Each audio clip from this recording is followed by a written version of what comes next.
તમારું સ્વાગત છે મારી ચેનલ શ્રીહરિ રસોઈમાં। આજે આપણે ઘરે જ એકદમ hotel style veg fried rice બનાવવાના છીએ। આ રેસીપી ખૂબ જ સરળ છે પણ ટેસ્ટ એકદમ સ્ટ્રીટ ફૂડ જેવો આવશે। અને આજે હું તમને કેટલાય સિક્રેટ ટિપ્સ પણ બતાવીશ જેથી તમારા ફ્રાઈડ રાઈસ ક્યારેય ચોટશે નહીં। તો ચાલો રેસીપીને શરૂ કરીએ। સૌથી પહેલાં અહીંયા મેં રાઈસ બોઇલ કરી અને સંપૂર્ણ ઠંડા કરી લીધા છે।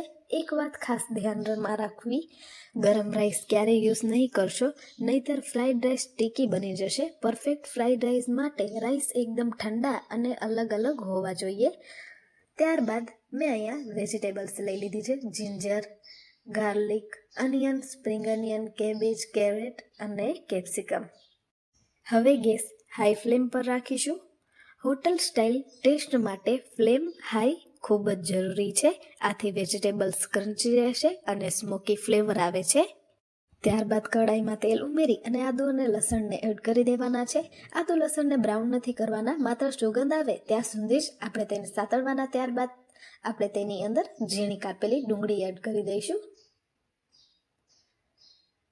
ડુંગળીને આપણે માત્ર 10 થી 15 સેકન્ડ માટે જ સાતળવાની છે।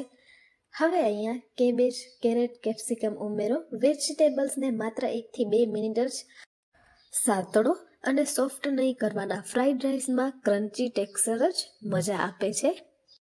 જો અહીંયા આપણા વેજીટેબલ્સ ઓવરકુક થઈ ગયા તો તેમાં આપણને ફ્રાઈડ રાઈસનો ઓરિજિનલ જે ટેસ્ટ છે તે નહીં આવે। તો અહીંયા ખાસ એક વાતની ધ્યાન રાખવાની કે આપણે ક્રિસ્પ અને એની ક્રન્ચીનેસ જે છે વેજીટેબલની એ બરકરાર જ હોવી જોઈએ। ત્યારબાદ હવે આપણે તેની અંદર બ્લેક પેપર અને તેની સાથે જ સ્વાદ પ્રમાણે મીઠું એડ કરીશું। ત્યારબાદ vinegar, soya sauce, green chilli sauce અને એક ખાસ વાતનું ધ્યાન રાખવાનું કે સોસ વધારે એડ નહીં કરવાના, નહીંતર રાઈસ સોગી થઈ જશે।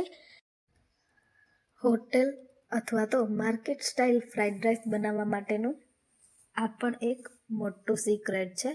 હવે આપણે બધી જ વસ્તુને સારી રીતે મિક્સ કરી લીધી છે। ત્યારબાદ આપણે તેની અંદર રાઈસ એડ કરી દઈશું। વધારે આપણે કૂક નથી કરવાનું, નહીંતર ફ્રાઈડ રાઈસ ડ્રાય થઈ જશે।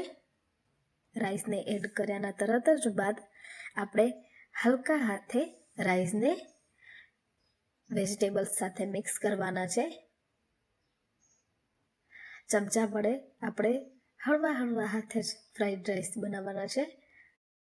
તો અહીંયા તૈયાર છે આપણા એકદમ સિમ્પલ અને perfect hotel style veg fried rice. આ રેસીપી જરૂરથી ટ્રાય કરજો અને જો તમને આવી ઇઝી સ્ટ્રીટ સ્ટાઇલ રેસીપી ગમે છે તો વિડીયો લાઈક, શેર અને ચેનલને સબસ્ક્રાઈબ કરવાનું ભૂલશો નહીં। આજ માટે આટલું જ, ફરી મળીશું નવી રેસીપી સાથે।